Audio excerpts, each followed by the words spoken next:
지금 교과서에서는 금리를 올리면 그 나라 돈의 가치가 올라간다고 가르칩니다. 근데 지금 일본에선 금리는 31년 만에 가장 높은데요. 엔화 가치는 40년 만에 가장 낮습니다. 도대체 이 아이러니한 현상이 왜 벌어지고 있는 걸까요? 이번 영상에서는 이 말이 안 되는 조합의 정체를 풀어드려 보도록 할 겁니다. 그리고 이걸 이해하셨을 때 요즘 비트코인이 왜 이렇게 힘이 없는지, 그리고 3주 뒤 7월 31일 우리가 뭘 보셔야 되는지까지 한 방에 정리가 되실 텐데요. 그렇다면 지금 일본에서 무슨 일이 있었냐? 일본은행은 지난 6월달 이 기준금리를 연 1%로 올렸죠. 이 정도 수준은 일본에서 1995년 이후에 31년 만에 가장 높은 수준입니다. 국채금리도 당연히 같이 뛰고 있는 상황이고, 국채는 나라가 돈을 빌려가지고 써주는 차용증인데요. 10년짜리 일본 국채금리가 2.8%를 넘어서 1997년 이후로 최고치를 찍었어요. 30년짜리는 무려 4%를 넘었습니다. 그렇다면 여기까지만 봤을 때 교과서대로 엔화가 강해져야 됩니다. 이자를 많이 주는 나라의 돈은 인기가 올라가는 게 상식이니까요. 근데 현실은 오히려 정반대예요. 엔화는 1달러에 162엔 부근까지 밀려나면서 40년 만에 가장 저렴한 수준이 됐고요. 우리 돈으로 바꿔보면 100엔에 930원 남짓이고, 요즘에 일본 여행이 저렴하다는 말이 괜히 나오는 게 아닙니다. 금리는 역대급으로 오르는데 돈의 가치는 역대급으로 떨어진다는 거. 이렇게 앞뒤가 맞지 않는 그림들이 왜 나오는 걸까요? 그 정답은 금리가 오르는 이유에 있습니다. 일본 정부 차원에서 2040년까지 민간과 함께 370조 엔 정도, 우리 돈으로 약 3,400조 원 정도를 동원하는 초대형 투자 전략을 내놨죠. 우리나라 1년 예산의 5배쯤 되는 돈들인데, 문제가 뭐냐? 일본이 이미 전 세계에서 손꼽히게 나라 빚이 많은 나라라는 겁니다. 그런 나라가 돈을 더 쓰겠다고 하니까 당연히 시장에서는 국채가 더 쏟아질 거라는 걱정이 컸었고, 살려는 사람들이 줄면은 국채값은 떨어지고요. 국채값이 떨어진다는 건 곧 국채 금리가 오른다는 것과 똑같은 말입니다. 실제로 최근에 10년물 국채를 새로 파는 절차에서 사겠다는 수가 부진했다, 이런 소식까지도 나왔었는데요. 게다가 일본 정부 차원에서 오히려 일본은행의 성장을 도와야 되다 보니까 금리를 천천히 올리라고 압박하는 중입니다. 쉽게 말씀드리자면 이런 겁니다. 이미 빚이 산더미인 사람이 은행에 와서 더 크게 쓰겠다고 한다면 은행은 더 높은 이자를 요구하겠죠. 지금 일본 국채금리가 딱 그런 그림입니다. 경제가 좋아서 오르는 금리가 아니라 나라 빚 걱정이 많은 금리라는 해석이 나오고 있는 이유예요. 그러니까 이자가 올라도 돈이 일본으로 들어오기는커녕 엔화를 피하는 흐름들이 생길 거고, 그래서 금리랑 엔화가 반대로 가고 있는 겁니다. 그럼 이제 시장이 정말 무서워하는 그 시나리오를 짚어보실 차례죠. 요즘에 계속해서 들려오는 얘기들이 있는데, 일본에서 저렴하게 빌린 돈으로 해외 자산을 사모으던 흐름들, 일본 금리가 올라가면 빌린 돈의 이자 부담이 커지고, 시장 투자자들이 빚을 갚고자 비트코인 같은 자산부터 내다 팔고 매도 친다는 겁니다. 근데 여기서 코인데스크는 한계를 더 얹었어요. 채권이 주는 이자가 높아질수록 이자를 한 푼도 안 주는 비트코인의 매력도가 상대적으로 떨어진다는 지적인데요. 듣고 보면 상당히 그럴듯합니다. 근데 실제 돈의 움직임은 조금 다른 이야기들을 하고 있는데요. 지금 골드만삭스는 엔화가 1달러에 165엔까지 더 약해질 수 있다, 이런 전망을 올려잡았습니다. 국채금리가 올랐는데도 엔화 약세가 이어질 거다라고 본 거고, 그래서 엔화를 빌려가지고 투자하는 전략이 여전히 유효하다고 판단을 한 겁니다. 그리고 그 이유는 단순해요. 일본 금리가 연 1%까지 올라서도 미국은 연 3.5%에서 3.75% 수준입니다. 아직까지 2.5%포인트 넘게 차이가 나다 보니까 일본에서 빌려가지고 미국에서 굴리는 게 여전히 남는 장사라는 계산인 거죠. 숫자도 이 판단을 뒷받침해주고 있습니다. 코인데스크가 전한 집계를 살펴보면요. 일본 기관들은 최근에 14개월 가운데 13개월 동안 미 국채를 사들였었고, 보유 규모는 우리 돈으로 약 1,800조 원까지 불어나면서 21조 원을 더 담았어요. 이 시장에 돈들이 빠져나가기는커녕 아직까지 쌓이고 있다는 뜻이겠죠. 그래서 이런 흐름들이 무너지는 진짜 방아쇠는 금리 숫자 그 자체가 아니라 엔화가 갑자기 강해지는 순간들. 2024년 여름에 시장이 갑자기 크게 출렁였던 것도 엔화가 급하게 방향을 틀었을 때였습니다.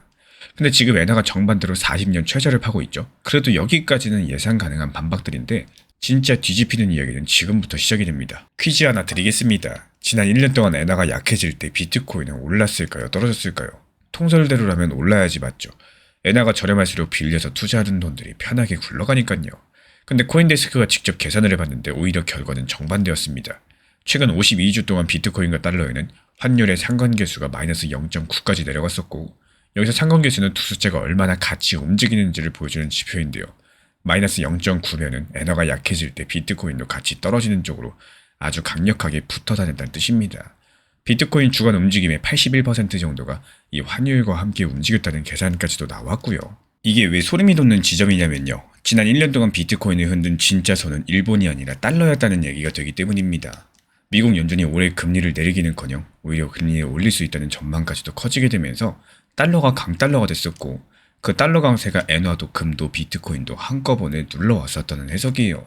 최근에 그 인상 전망이 조금 누그러지면서 시장 분위기가 살짝 풀린 것도 똑같은 맥락입니다. 이 코인데스크는 여기서 한 발 더 나가게 되는데요. 이런 관계들이 이어지게 된다면은 일본은행 때문에 엔화가 강해지는 게 오히려 비트코인의 하락을 끊어줄 수도 있다는 거예요. 다들 무서워하는 바로 그 장면이 데이터상으로 봤을 때 반대 신호일 수 있다는 거죠. 물론 이건 같이 움직였다는 상관관계지 하나가 다른 하나를 움직였다는 인과관계까지 증명된 건 아닙니다. 이런 구분들 분명히 해두고 가겠습니다. 그러면 여기서 마지막 퍼즐이 남죠. 이자 없는 자산은 매력이 없다던 그 논리는 어떻게 되는 걸까요? 그 답은 이미 금이 보여주고 있어요. 금도 이자를 한 푼도 안 줍니다.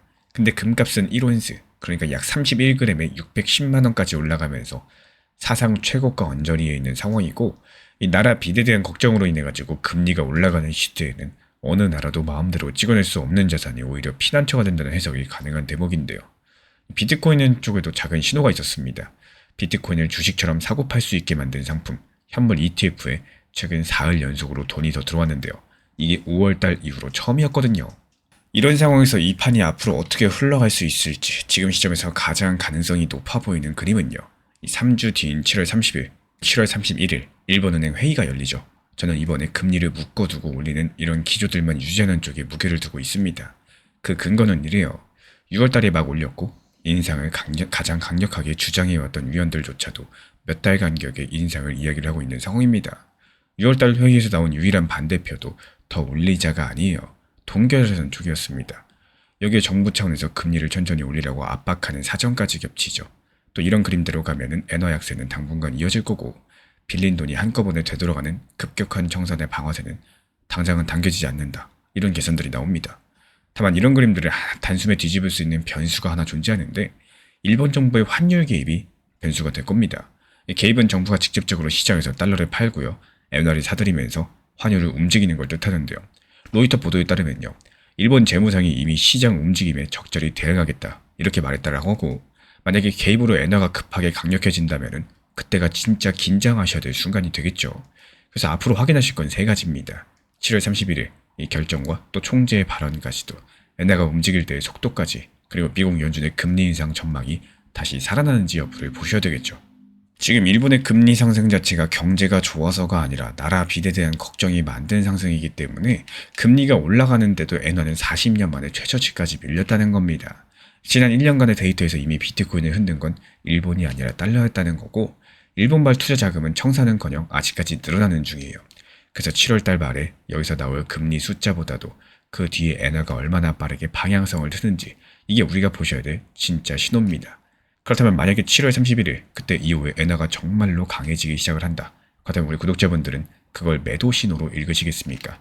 아니면 데이터가 가리키는 반등의 신호로 읽으시겠습니까? 제가 안내해드리고 있는 코인 신사 채널 멤버십 전용방에 대해서 짧게 설명드려 보도록 하겠습니다. 리플, 암호화폐 시장에 대한 중요한 이슈, 그리고 브리핑이나 시장의 흐름에 대한 전문적인 분석 내용 설명과 함께 차트상의 기술적 분석, 온체인 지표와 투자 심리에 대한 내용들을 같이 안내 도움드리고 있고, 가장 중요한 투자 심리를 컨트롤하기 위해서 포트폴리오의 구성에 대한 노하우, 투자 심리 컨트롤에 대한 내용도 같이 안내드리고 있습니다. 코인 신사 스터디 멤버십 가입하신 분들께서는 아래 번호 혹은 신청 링크 통해서 남겨주시면 제가 연락드리고 있고, 안내 설명과 함께 신사 채널 리플 전용 멤버십 방에도 입장 안내 설명드리고 있습니다.